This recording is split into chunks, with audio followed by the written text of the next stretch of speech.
โอละนอฟ้าสว่างสว่างใจเล่ามือนี้ฟ้าสว่างแจ้งแสงทองประกายสีลัดจะมีอันคงพักส่องประกายไพ่พื้นเหมือนดังพักน้ำผ้าเฮายืนสูตีสตูกูเอาซาพักน้ำผ้าพัฒนาพวงภาษาอันพี่น้องเฮาได้อันอยู่ดีฮียฮียฮียฮียบัดนี้ลำสิได้เก่าเอาเรื่องเก่าพันกายมา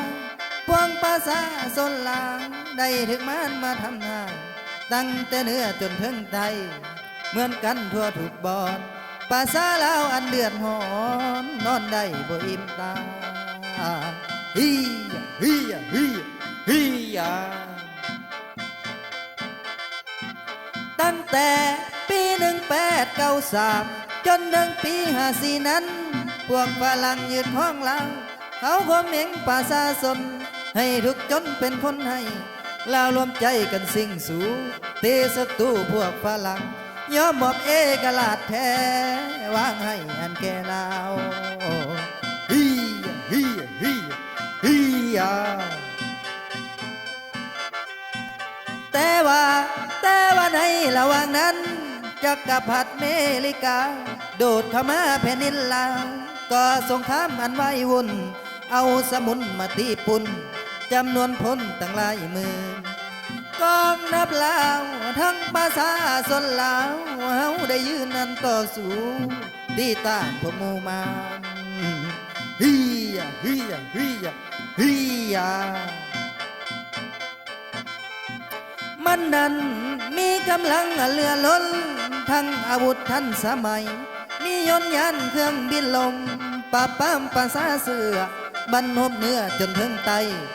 ทางใดกระบอกคอยภาษาลาวใหญ่น้อยตีต้านบ่อ่อนยอมฮียฮียฮียฮียซอยพี่น้องอันฟังซอยลาวประเทศน้อยตีศัตรูโตใหญ่พักสลาดส่องใสได้นำพาหอบดาไสสนะภาพแพ้ศัตรูต้องภายหนีอันนี้กะว่าซอยโฮโฮโฮโฮโฮ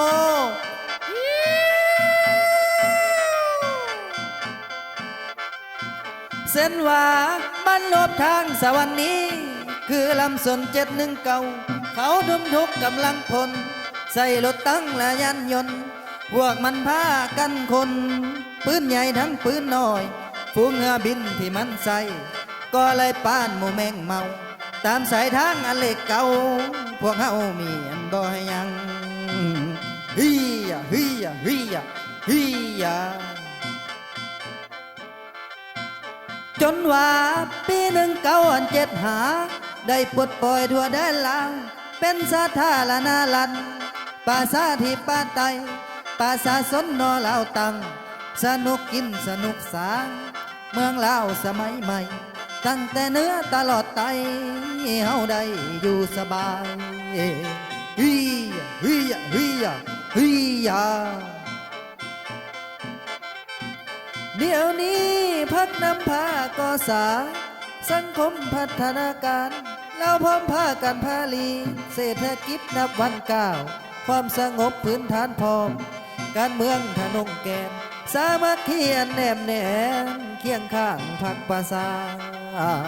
ฮียฮียฮียฮียคนฟังคันว่ามาโดนทั้งนี้คนสวรรค์ศิลากรขอไว้พ